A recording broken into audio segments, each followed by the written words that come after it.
It is my distinct pleasure to introduce Dr. Stephen Meredith, or from what I understand in the German tradition, Dr.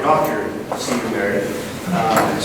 Dr. Stephen Meredith received his first doctorate in medicine from Washington University, St. Louis in 1974, and his second doctorate in biochemistry from the University of Chicago in 1982.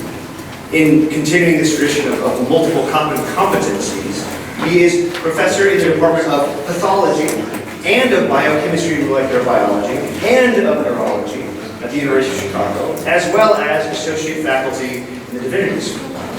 His particular research interests, which I'm going to read off of the website because I couldn't even trust myself to write it correctly, is studying the structure of beta amyloid fibrils using a combination of solution and solid state in MR and other physical methods, notably neutron and X-ray scattering. I got that last time. But it shows his multiple competency, bringing in the physical into the biological, which is fascinating. And even more so, directly under this, it lists a number of courses that he teaches, which might interest you, because they're courses on James Joyce's Ulysses and the works of Thomas Aquinas, St. Augustine, City of God, and Dostoevsky's Brothers Karamazov. So he is a multiply talented man and a wonderful speaker who will be speaking to us on why biology and medicine need a concept of the unified soul. Please help me introduce that.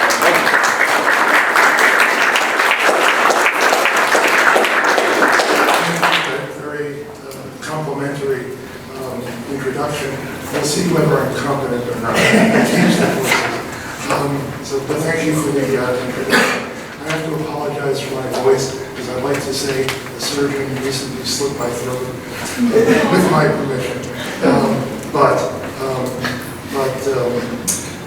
Anyway, I talk like this because I have damage to the recurrent laryngeal nerve. Anyway, this is the outline of my talk. And my wife is, if you're into Ulysses, she's sort of an Ronnie and Molly Bloom. I just thought of that comparison. My wife's parting words were, "Don't talk too long." And my wife is always right. So we won't get through all of it, and the points I'm just going to skip over that. It's mostly about the mind-body problem, and those of you who are coming to the Society of Catholic Scientists meeting, you're going to hear a lot about that anyway, so I'm going to skip over that. Now, I'm starting with something that was said during one of our board meetings of the Society. This is by email and phone usually. And I made the observation that the Society is dominated by physical scientists. Now, Steve Barr tries very hard to be fair-minded, is very fair-minded. I think he was a little concerned about that, but as I hope I explained successfully to him, this was not meant as a criticism of the Society of Catholic Scientists. It was a criticism of the larger society, and particularly the Society of Biological Scientists. There are many polls that show that the majority of scientists, but especially biological scientists, are either atheist or agnostic. Not quite as much the case for physical sciences, but why is that the case? Partly, this is historical, there's some bad blood, part of it is deserved, caused by suppression of the teaching of evolution. But I think that's only part of the answer, and it doesn't quite explain the implacable and blanket hostility of some biologists against any and all religions. This has become something of a habit for us, but what is this really about? I like to say somewhat mordantly that biologists do not believe in the existence of life. Of course they do, but they don't think much about what is meant by the term like life, except in medical and other ethics when it becomes a matter of mostly procedural terms. So a lot of the debate really is about vitalism, the battleground for biology, other than evolution, has been vitalism. Vitalism is dead. But, as I like to say, if it's dead, it died an uneasy death, and its ghost may walk the night. It's not entirely dead. And the problem is that we seem to need terms like life, like mind, like soul, or anima, or psyche in Greek. I'm going to say a few words about vitalism. And when, I first took my first biochemistry course, and the professor gave the perfunctory 30 seconds on the history of science, he mentioned that there was a time not so long ago when people just didn't believe that enzymes did ordinary chemistry. And of course, that is a debate that is over. Enzymes, though very, very efficient, are catalysts. And they do fundamentally the same kind of chemistry that occurs elsewhere in the universe, at least as far as we know. Now, one of the beginning of the end of vitalism, scientific vitalism, we can date that, we can say it's a vital date, was 1828 when Friedrich Wöhler synthesized a so-called living compound, namely urea. I mentioned there's this related compound called apiuric acid, which is a very stable compound. Now, at 3 in the morning, you're going to find out that that was a hilarious joke. Think about that.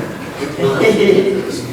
Anyway, Wöhler synthesized urea from inorganic compounds. Now, the final nail in the coffin of scientific vitalism was Edward No Umlaut Buchner. These are his dates. He was a German chemist and zymologist. We would now call him enzymologist. He was a Nobel laureate in chemistry, and he showed that a cell-free extract of yeast cells, what he called press juice, could ferment sugar. No cells were required. And this was a crushing blow to vitalism.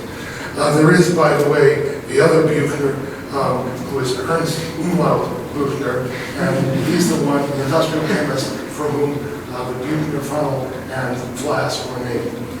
Okay, now, during the 19th century, there was the maturation of biology as a science, the beginning of it, and that was the development of the cell theory. Matthias Schleiden used microscopy, and he showed that all plant tissues are made up of cells, the basic building blocks of all cells. And he also showed that plant embryos emerged from a single cell and grew by cell replication, cell division. Now, in the animal world, Schwann showed a similar thing for animal cells. He showed that animal tissues like cartilage, like plants, are made up of cells, and animals grow and develop by cell division. He also studied fermentation, and he strongly argued, he was very much against vitalism.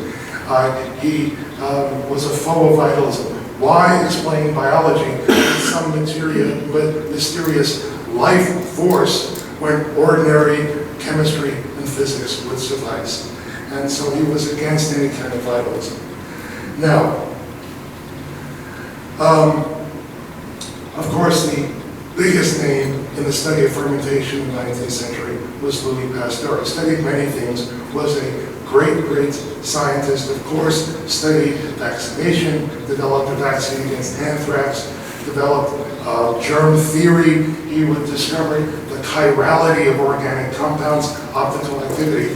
But he studied fermentation, and he concluded that it could only be carried out by living cells. This was a form of vitalism. And he may have been the last great scientific vitalist. Now, I want to consider for a moment, why did he come to this conclusion when Schwann, operating with very similar data, came to the opposite conclusion? Why was that the case? Well, in part, he was settling a debate from the previous century. between John Needham and Lazzaro Spallanzani. Needham believed that organisms grew in broth because a nutrient contains some kind of vital power. And what Spallanzani did was to heat the broth. Well, first, Needham heated the broth, but very briefly, and showed that organisms then grew out in that. Now, Spallanzani heated the broth longer, as we now know, killing all the organisms, and then he sealed it, and no organisms regrew. Now, Needham argued that Spallanzani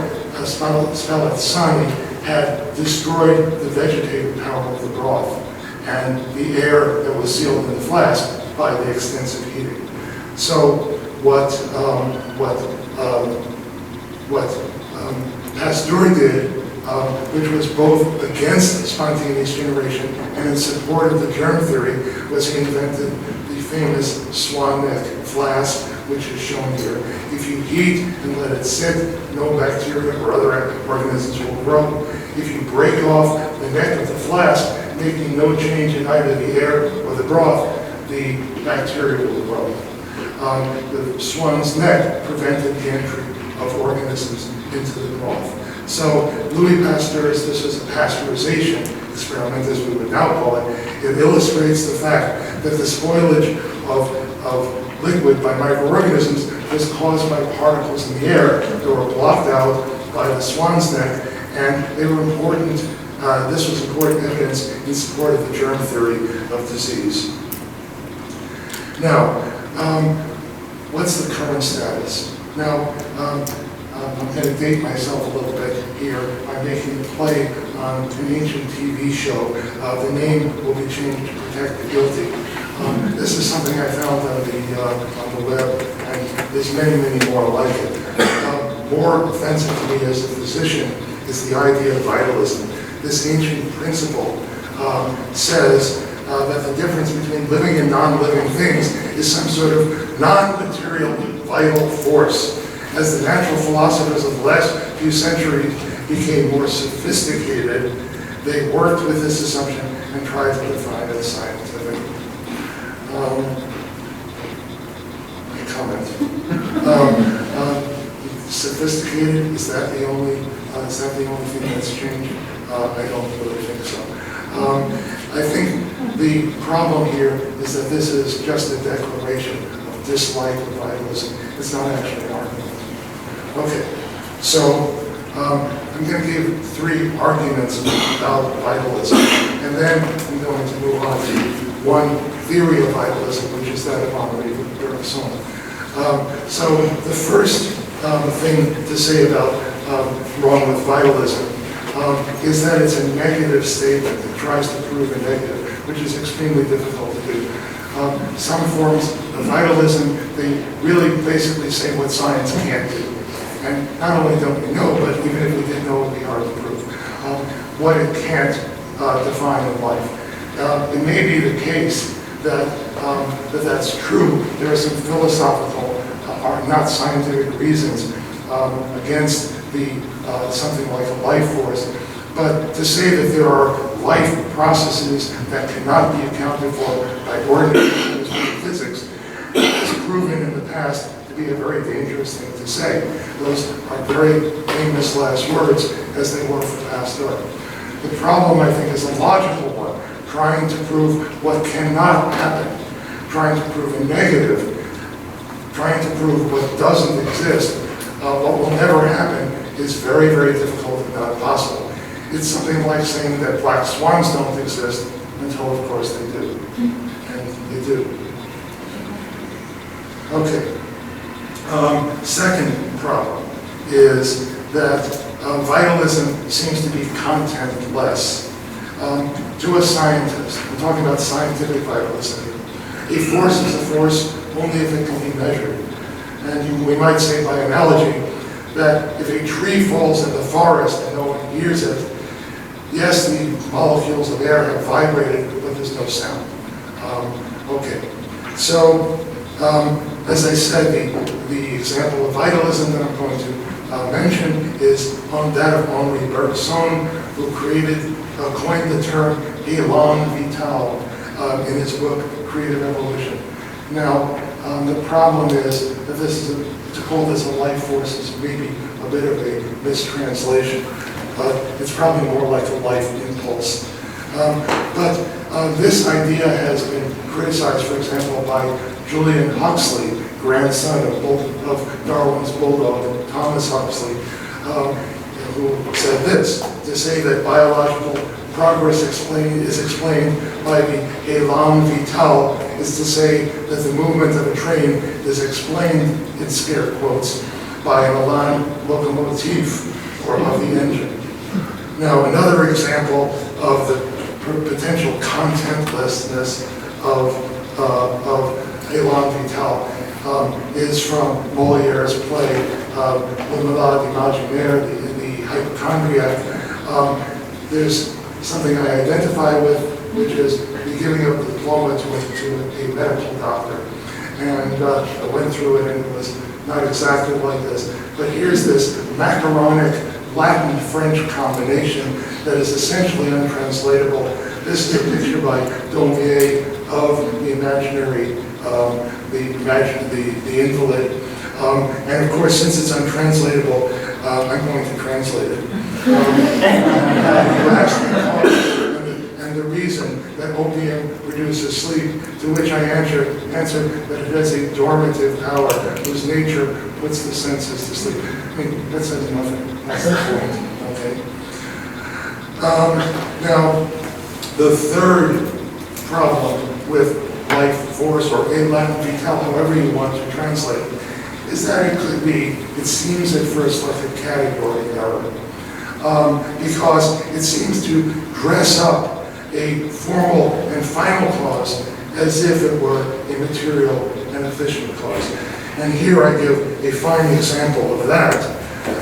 This is in 1907, Dr. Duncan McDougall here in Massachusetts proposed to measure the weight of the human soul.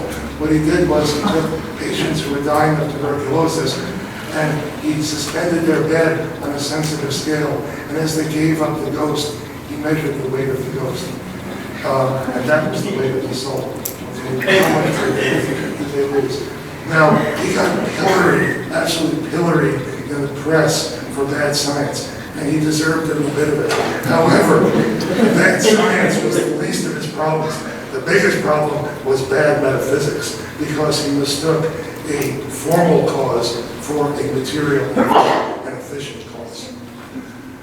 Okay, so now we come to élan vital. And I think the other problem with élan vital is that it might not necessarily be the concept itself, but the tendency in some quarters to junk it up, make it cheesy, and plus the fact that calling it a life force is a bit of a mystery. It's a little bit untranslatable, élan vital, but I'll pass that. Okay, so what did Bergson actually say? Here's my 46-second summary of what Bergson said about élan vital. Life originated as a result of some impulse or force, élan, that is common to all living things. He called this élan vital. And there is also, that's one thing that animates all living things. And there is also a principle of diversion and differentiation. And this accounts for the fact that we don't have one living thing, we have diversity of living things. Now these two impulses, or principles, or forces, he identified with instinct and intelligence, respectively. Human knowledge comes from the latter, from intelligence, and the intelligence is inherently analytical, it's external to life itself, and it takes a practical and spatialized approach to the world. On the other hand, instinct, not intelligence, can attain to the essence of life, at least for the duration of this life, and intuition and imagination allow us to get back to the creative impulse. This is, by the way, very much tied, you may know Bergson for his theory of laughter. This is one of the things he said about laughter, is that it occurs when we get too far from élan vital and our ideas become mechanized. And in that respect, think of Charlie Chaplin literally, not just figuratively, in the machine in City Lights. That's the kind of thing that I think Bergson was talking about in his theory of laughter. Okay, so what is a latent vital? Probably not exactly an efficient or material cause, probably something a little more like a formal or possibly final cause. So I think it's a mistake to ask this force, despite calling it a force, if that's what we want to call it. It's a mistake to ask a formal cause to do the work of an efficient cause. I think that's problematic. And just to review, I think you all know this, and you've heard about this from other speakers, including from Father Thomas. There are the four Aristotelian causes. He didn't give them the names, it was other editors who did. The formal cause, and so I'll be talking more about that. Ta, ti, in, and I means literally what the thing was to be. I love it, it's as we might also say, what the thing was meant to be, or more simply, what the thing is. There are a couple of key points about this. If you read Aristotle's words, what he says is there are four ways of speaking about cause, etion, or eti, plural. So I take his point to be fundamentally linguistic. How do we talk to each other and understand about causality? So understanding to Aristotle was very much of a societal thing. Man is, after all, a political animal. So he saw the four ways of talking about cause as just that. And, second important point, the causes are interrelated. It doesn't make sense to talk about only one of the causes. This is the problem, as I will say a few different ways, this is one of the problems of science. It focuses almost exclusively on efficient and material causes, and only reluctantly or not at all talks about the others. So words like species or form are very problematic in modern science, as we know, as has been pointed out in other sessions. They were problematic before modern science, but they're especially problematic now. But I think I'm not going to solve the problems, but I think we should at least start by trying to be conscientious about which use of ation we really mean when we're talking about one or the other. We shouldn't mean a formal cause when we're talking about an efficient cause and vice versa. Thomas Aquinas, as I think you probably all know this, saw the soul as the form of the living being. He said,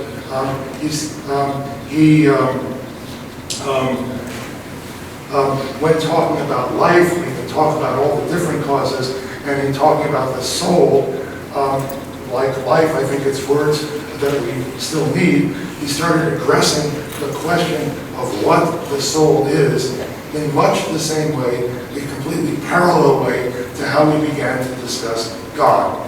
He asked whether God is a body. Whether God is a body. Now, note, when Thomas used the word body, that's not the same as our modern use of the word matter. It's a very different word. By body, he meant roughly something that has three dimensions, is extended in space. Now, here he sided with Aristotle against the older philosophers, the so-called antiquity, in saying that souls, whatever they are not bodies, cannot be bodies. Why did he say that?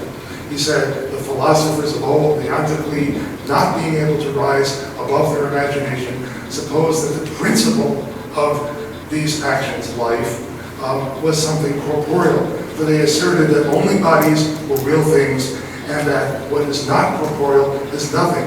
Hence they maintain that the soul is something corporeal. Some said it was water, others said it was air, others said it was fire, or different combinations of all those things. But his main argument is this: therefore, a body is competent to be a living thing or a principle of life as such a body. You take a cadaver and a living body, what's the difference? One is alive and one is dead. vitale, such a body. A living body is a body of a particular kind. Therefore, being a body per se is not sufficient for soulness, for being a soul. It owes the first principle of life not to the body per se, but to the act of a body. And here's something that biologists just hate. I think, when you start talking about the soul to a biologist, they either hit you or run away or something like that. But I don't think they really understand how little this definition says. I mean, it says a lot, but in another way, it says very little. It says that the anima, the soul, is what makes us animata, alive. The problem is English. Life is much easier in Latin. In English, the word soul has no cognate. It may just be the closest in German, Seele, which means a lake or an ocean or something.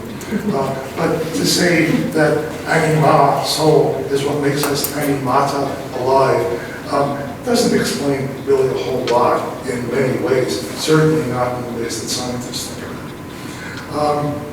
And Thomas also said that the soul is simple in comparison with the body, inasmuch as it does not occupy space by its bulk. It's not a body, it's a simple substance, is what he said. It cannot be divided. A body in 3 dimensions can be divided, the soul cannot. Okay, so I warned some of you that this was coming. Much liberal quotation of James Joyce, shown here. This is in chapter 9 of Ulysses. Stephen Dedalus is in the National Library in Dublin. He is explaining his theory of Shakespeare to the 4 librarians in the Dublin Library. And in sort of an entr'acte in his exposition of the Shakespeare theory, he has this interior monologue. By the way, it's not stream of consciousness. Joyce called it interior monologue, not stream of consciousness. So here we're inside the head of Stephen Dedalus, and he's thinking about something in conversation with himself that is peppered with Elizabethan Shakespearean idiom. So he says, "How now, sirrah? That count he lent you when you were hungry." The he in this question is A.E. That's the pen name for George Russell, the poet, who was one of the librarians listening to Stephen Shakespeare theory. "Marry, I wanted it. Take thou this noble. Go to. You spent most of it in Georgina Johnson's bed, clergyman's daughter, Agenbite of Inlet. Do you intend to pay it back? Oh, yes. When? Now? Well, no. When then? I paid my way. Steady on. He's from beyond Point Water, the northeast corner. You owe it. Wait. 5 months. Molecules all change. I am other eye now. Other eye got down. Buzz. But I, intelligent form of forms, am I my memory, because under ever-changing forms. I that sinned and prayed and fasted, a child can't be saved from pandies. I, A-E-I-O-U. Now this is an execrable pun. All good puns are execrable. Now I'm going to explain what I think this means. So Stephen Dedalus, like James Joyce, was completely irresponsible with money. And he was also poor. But he borrowed a pound from A.E. George Russell, claiming hunger. But instead of spending it on food, he spent it on his favorite prostitute, Georgina Johnson. And for that, he has Agenbite of Inwit, which is a Kentish English term for remorse of conscience. He feels bad. So he asks himself, are you going to pay it back? He says, yeah, but not now. And then he thinks, I paid my way. Now those are the words of his employer, who is an Orangeman and not to be trusted. As he says, he's from beyond Point Water, the north of Ireland, okay, the northeast corner. And, he says, Mr. Deasy, my employer, would say, I owe it. But then he comes up with this great strategy. He says, wait 5 months, molecules all change. I am other I now, other I got down. But then he thinks, that's not going to work. Why not? Because I, entelechy, the Aristotelian term, and I by memory, because under ever-changing forms. He's playing with the word form. Lowercase f is the changing appearances. Entelechy, I will say, is an uppercase f. It is the form of forms, the underlying form that goes underneath all the changing appearances. So the molecules may change, but there's something ontologically in him that does not, and he knows that because he has memory of himself as a child that sinned and prayed and fasted, and that Father Conley, in Portrait of the Artist, Joyce is so self-referential, he refers to his own other books in his books. The Child of Conley saved from Pandy. There are all these different versions of I, but they all add up to I. And the important point here, the punchline is not just a pun, but having a united sense of self leads to ethics. I-A-E, I-do-O-U. I can't use this ruse of the other molecules changing. Okay. Now, there's another character in the novel, Leopold Bloom, the other main character, Leopold, one of the others, who has a very different view of the human being. And this is, he attends a funeral of one Patty Dignam in episode 6. And he's looking around at all the graves and he's thinking about the dead bodies, and he thinks this to himself, interior monologue. A pump, after all, pumping thousands of gallons of blood every day. One fine day, it gets bunged up, and there you are. Lots of them lying around here. Lungs, hearts, livers, old rusty pumps. Damn the thing else. Once you're dead, you're dead. Now, I have no quarrel with the idea that the heart is a pump, but where I object, where I differ, is where he says, damn the thing else, that that's all there is. And that's where he has a very different view from Stephen Dedalus. Now, this idea about the molecules all changing, this is, I think, when Stephen Dedalus thinks molecules all change, I am other I now, other I got now. This is really, and like Derek Parfit's thought experiment about the cells of Greta Garbo that you heard about from Professor Carroll, these are both variants of an ancient philosophical quandary, which is Theseus' ship. And here's a bit of a quote from Plutarch. The ship wherein Theseus and the youth of Athens returned from Crete had 30 oars and was preserved. For they took away the old planks as they decayed, putting in new and stronger timbers in the place. And then the philosophers debated, does the ship remain the same ship or not?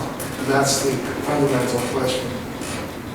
Now, there's a second version of this, which is added by Hobbes, the same of Leviathan.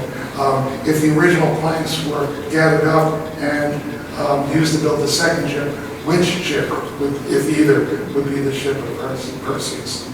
Now, of course, a lot of solutions, potential solutions, have been proposed for this question.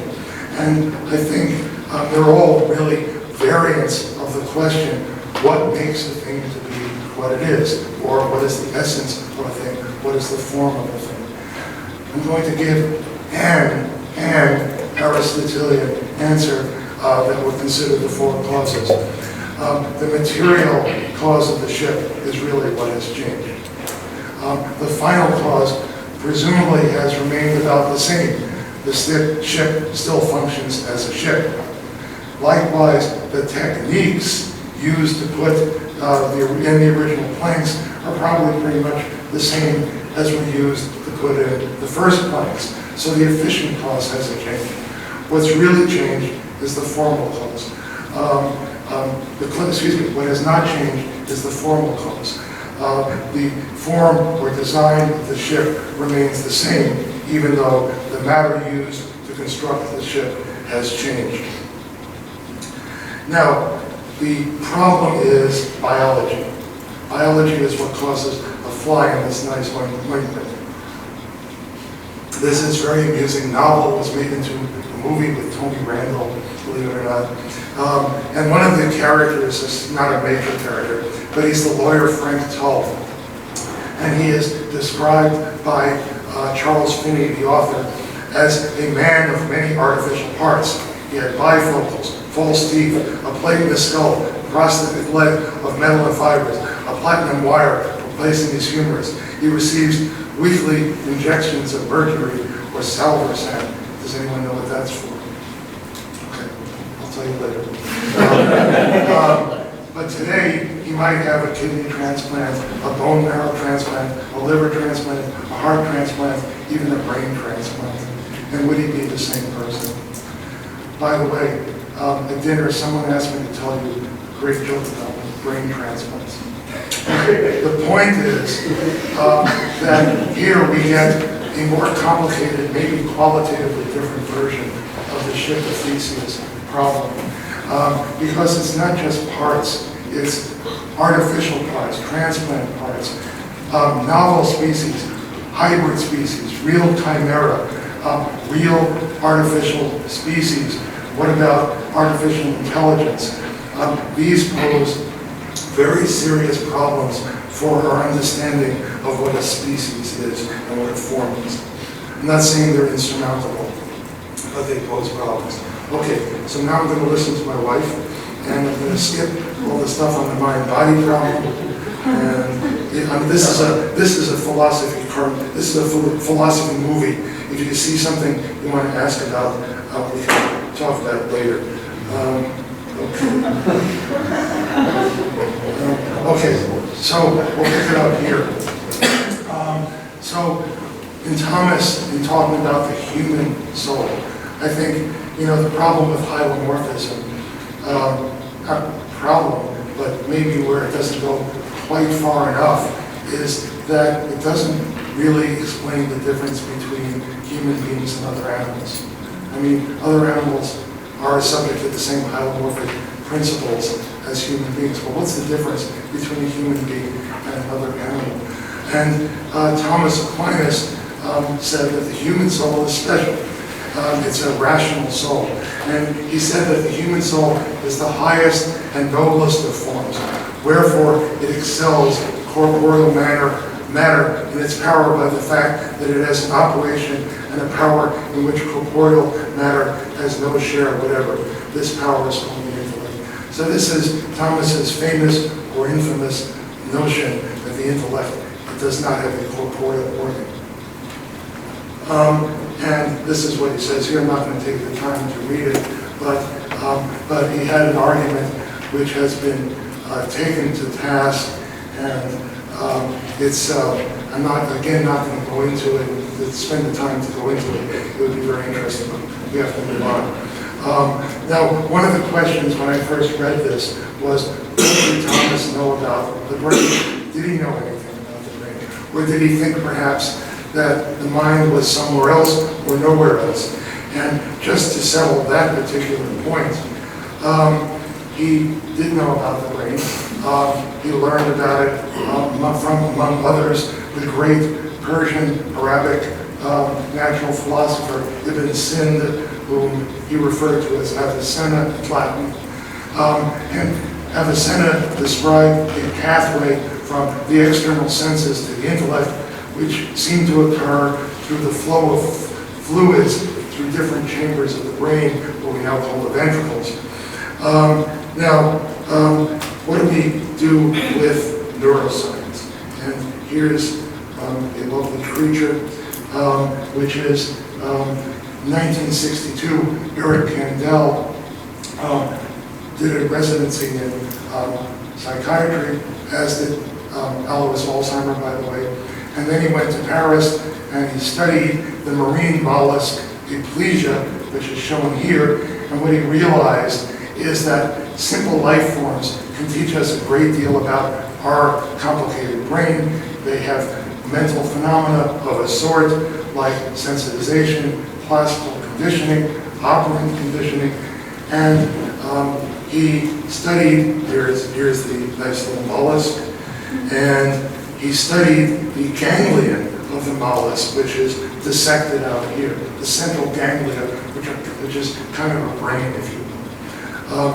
Thomas Aquinas, by the way, also knew of the brain from his sometime mentor, Albertus Magnus, who had a somewhat different conception of the brain from Ibn Sina. Okay, so here's the question.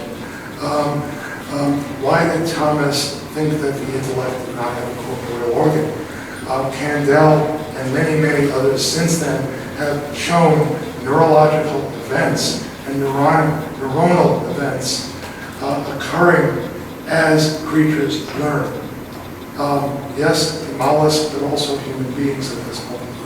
Now, I would argue that Thomas's statements about the intellect should not be interpreted primarily about neurological sciences. Rather, I would say these are philosophical statements about what should and shouldn't be called intellect. The final cause of intellect, as Thomas describes it, is knowledge, and in particular, the knowledge of essences of universal, and these are incorporeal. So we know dogs, to use my favorite example, or stones, the example that Thomas always used, because we have abstracted the essence of dogginess or stoniness, and those are incorporeal. But it's more than that. So far what I've said is just a variant of Aristotelian allomorphism. It could describe what any animal does in negotiating the world. For Thomas, the rational soul was also a way of knowing and inferring certain things about the existence of God and other abstractions and incorporeal things.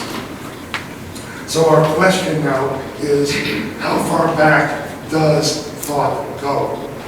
Now, when Thomas talked about animals, he used this blanket term, brute animals, including all animals.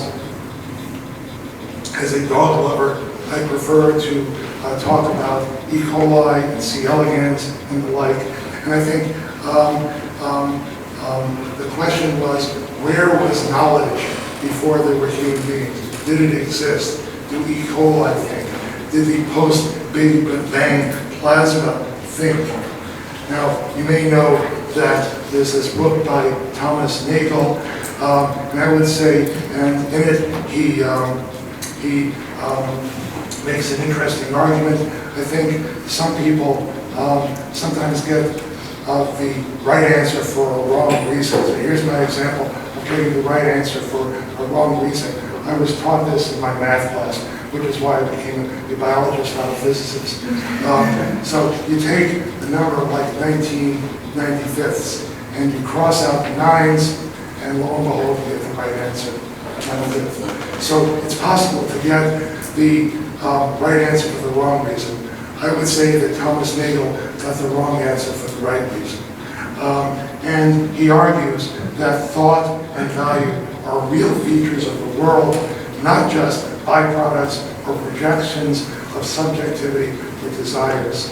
And this is a quote from Edward Fesser, who is going to be the keynote speaker at the Society meeting. I'm very much looking forward.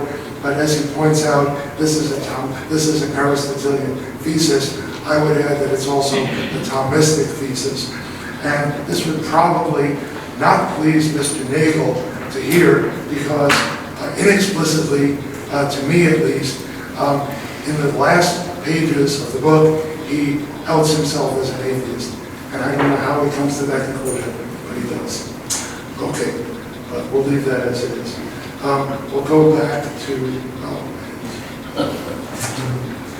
see, working with two computers, I'm not clever enough. Okay, so one of Molly Bloom's complaints about, I gave you the quote from Leopold Bloom before, one of her complaints, the last chapter, episode 18 in Ulysses, is Molly lying in bed, thinking in incredibly long, run-on sentences. It's the most gorgeous prose I think I've ever read.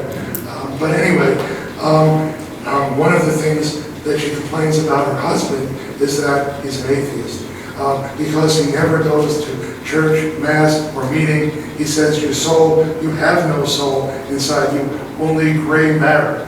And that may sound like what some people have said in recent times, because he doesn't know what it is to have one. And I'm going to just read a little bit of this. It says, I wouldn't give, as for them saying there's no God, I wouldn't give a snap of my 2 fingers for all their learning. Why don't they go and create something? I often ask them, atheists, or whatever they call themselves, go and wash the cobbles off themselves first. Then they go howling to the priest, and they're dying. And why? Because they're afraid of hell on account of their bad conscience. Ah, yes, I know them well. Who was the first person in the universe before there was anybody that made it all? Who? Ah, that I don't know. Neither do I. So there you are. So Molly, not being a theologian or a philosopher, still has a sense of the ontological necessity for a creator. There are many problems. To conclude on a few points, there are many problems with ideas like form and species. If you ask any evolutionary biologist, what is a species, you're more likely to get a dirty look than an answer. Yet, they need the word, and in fact use it all the time. If you ask any biological scientist about final cause or teleology, you're likely to be sworn at or hit. And yet, they describe to the idea of normalcy in physiological function. They know that a heart is a kind of pump. And when evolutionary biologists speak routinely of the survival instinct, whether they realize it or not, they are being teleological. And indeed, Thomas Henry Huxley, grandfather of Julian and Darwin's bulldog, actually praised Darwin's Origin of Species for bringing teleology into biology. So we need these terms, life, mind, soul. We can't just explain them away. We need them even as biologists. We have our work cut out for us right now trying to define them in terms that are consistent, compatible with modern biological science.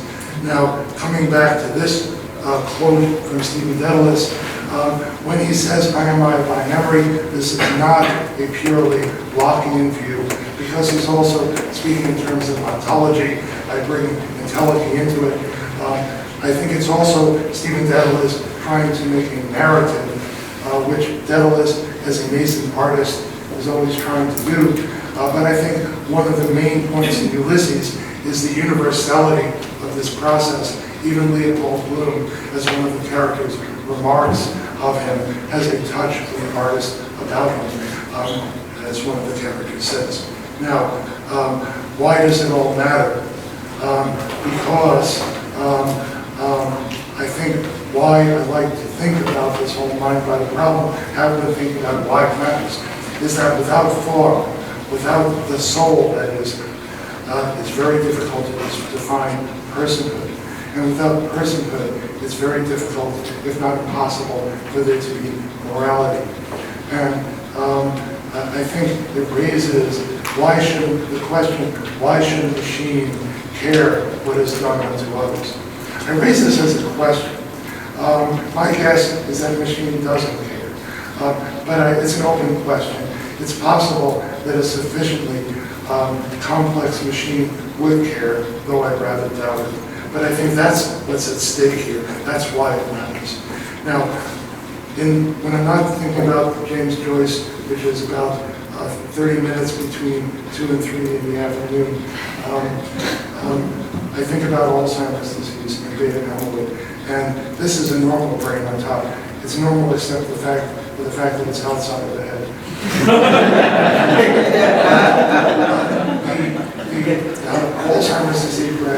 Alzheimer's disease brain, you can see how shrunken it is.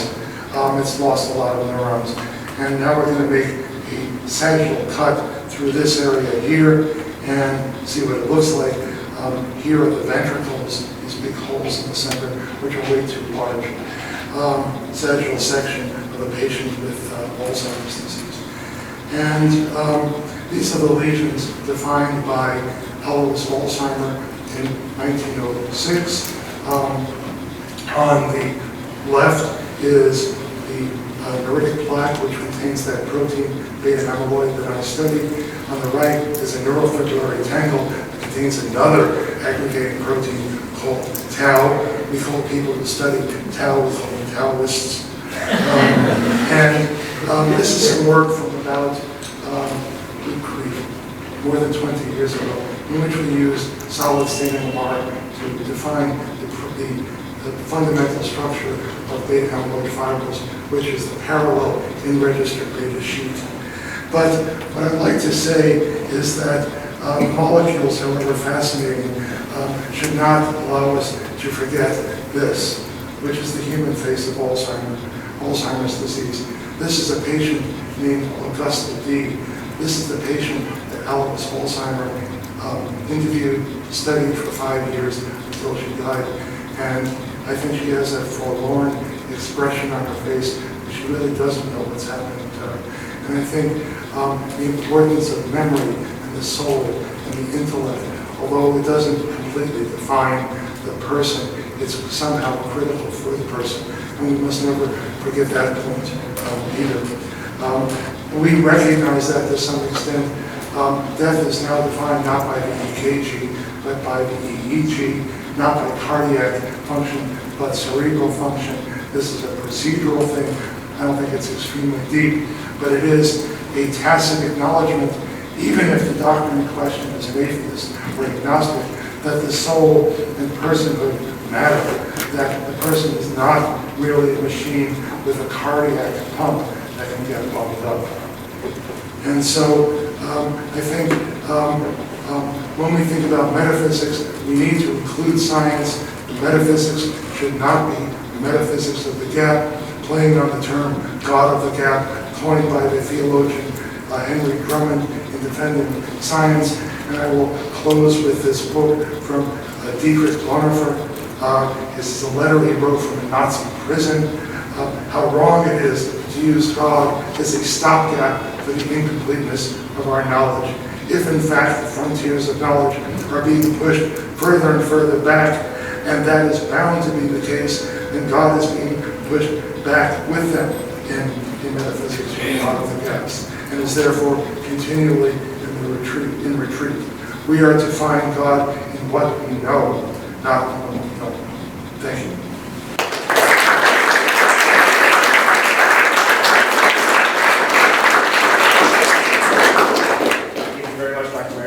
So again, we'll have time for a few questions. We'll start with the graduate students.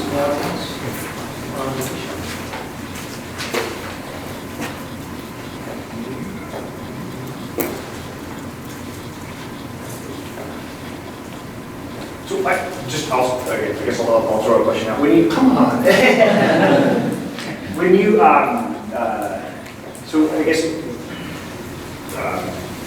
Reading the Elan Vital that you started off with, sort of this notion of vitalism, was there a physical mechanism that he was trying to associate with that, or was that something that was attributed to him by others? Okay, this was sort of the clue that was very interesting. But he was playing off of Einstein's theory of time.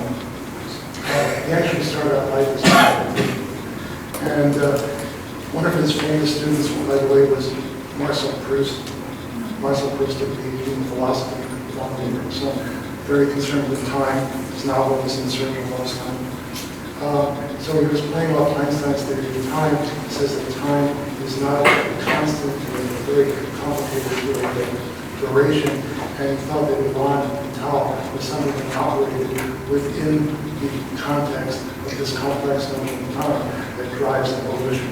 So there are, although he was a philosopher, it has, I mean, it's fairly, it's not always clear what was driving it,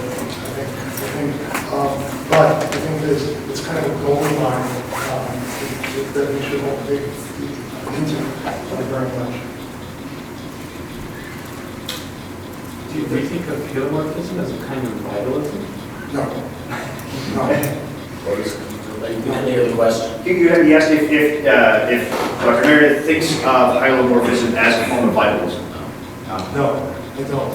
But I think I was talking about the objections, one of the objections to the idea of elan vital are that it's not a real force. So someone like Julian Huxley says it's not a real force. It doesn't explain anything more than elan locomotive explains about the locomotive. What I think he meant by that was he was thinking, as a scientist, he was thinking exclusively in terms of efficient and material cause. And in that case, no, it does not. Elan vital doesn't necessarily explain anything. But if you think of it as perhaps a formal cause, maybe that has more explanatory power. So when you were speaking at the end about enjoining us to keep in mind the human face Yes. of diseases like Alzheimer's, you switch between talking about like a loss of memory and a loss of personhood, Right. Which is like very, very natural. Yeah, so I was speaking quickly, but I think the loss of memory, I think, if I can put it this way, the subjective experiential sense that an old patient with Alzheimer's disease has is of losing their own person. Yeah. Okay, and I don't think they actually cease to be persons, all right? Because the mind is, as the last speaker said, we are not just our minds, we're more than that, but our minds have a lot to do with it. And I think from the inside, if you in the existential sense, people with Alzheimer's disease have a sense of losing person. They also get treated less likely. Yeah. I think is the other thing. So my question, just to finish, was given that you don't like you think that the EKG versus EEG criterion for death is mostly a procedural one, and given that much of the memory stuff is going to be physically encoded, I was curious if you have any thoughts on the systemic level. Yeah, I mean, it's a big problem precisely because, doctors, why do things, medical ethicist, I know, Jeff Bishop, he gets very irritated at medical ethics because it's so procedural. Yeah. And I agree with him. But, so it's very annoying. It's not very deep philosophically. But there's a reason it gets procedural because doctors have to deal with patients. There's a real patient here, and so they have to do something. But I think while we have to do procedures, ethical as well as other, we also have to bear in mind the shortcomings of that approach. And I think EEG is probably, I don't really disagree with the shift from EKG to EEG. But we have to realize that that's just a procedure too. It doesn't say everything. How did you get them to let you teach courses on Dostoevsky?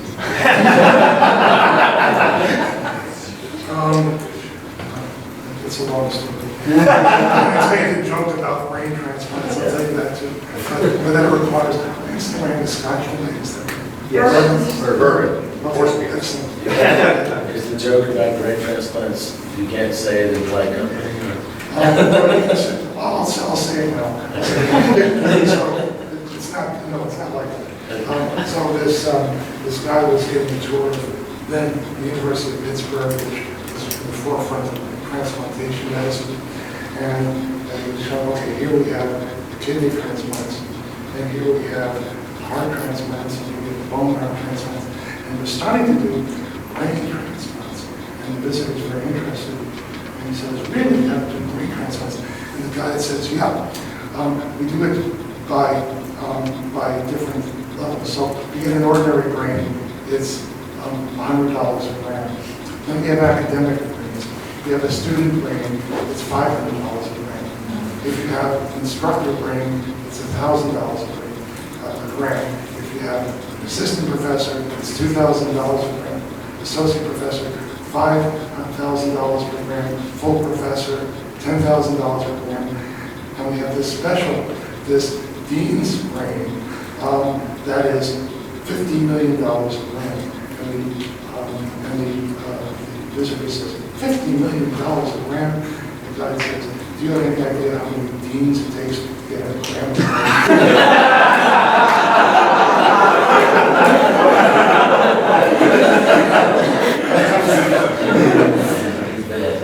Yes, right.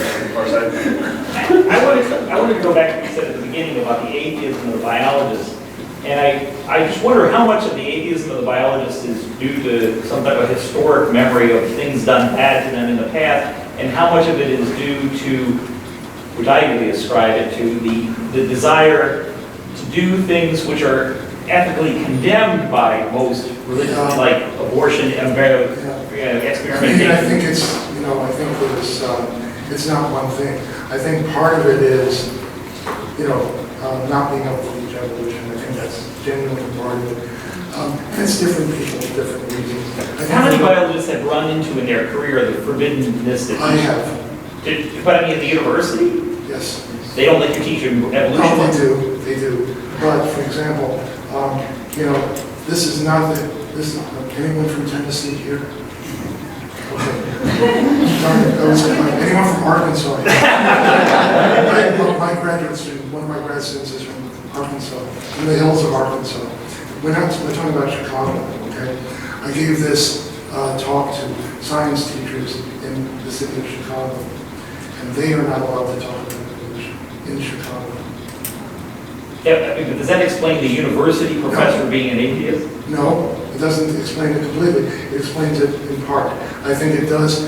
I think there is genuine bad blood and deserved bad blood, along with other things. I think about evolution and vitalism. I think there is some, Faustian wanting to do what goes beyond, transgress the boundaries. Yes, I think that is part of it. A great deal of biological research is dependent upon things such as parts from embryos. Well, that's true, but that's a whole complicated debate too. I mean, I think most of us in this room are, as someone used to say, we're in violent agreement about embryos. I think one always has to ask the question about whether there is some place where there's a common ground. Yes, we shouldn't use embryos, but are there certain types of embryonic tissue that might be evolved? Yes, we shouldn't use Jews from the Holocaust either, but there are certain types that... That's right. Are there other questions? So to shift slightly, but on the same topic, we of course did at our first Society of Catholic Scientists meeting a year ago in Chicago. We gave the first of our St. Albert Award lectures to Ken Miller, who's a biologist who's co-written a famous biology textbook and has testified in favor of teaching evolution in many famous cases and written a couple of books about it. So, I'm sorry, this is not a question, it's an editorial. Okay. So, biologists can approach this both ways. They can approach it from the point of view of I've been injured and therefore I am completely against religion, or I'm going to do something about this. And I think Ken Miller has been very creative and forthright in that. On the other hand, I have a very good colleague and friend, Steve Benner, who is on the other side and feels that he's been beaten up so many times by fundamentalist Christians, by email, in person, whatever, that he has developed antibodies against religion of any kind. I mean, I think there really is some genuine good reason for it. I mean, I wrote one article for his things, which was against intelligent design, what I thought were philosophical problems with intelligent design, and I got hate. Yeah. Okay, so I mean, it's not that they're imagining things. As far as,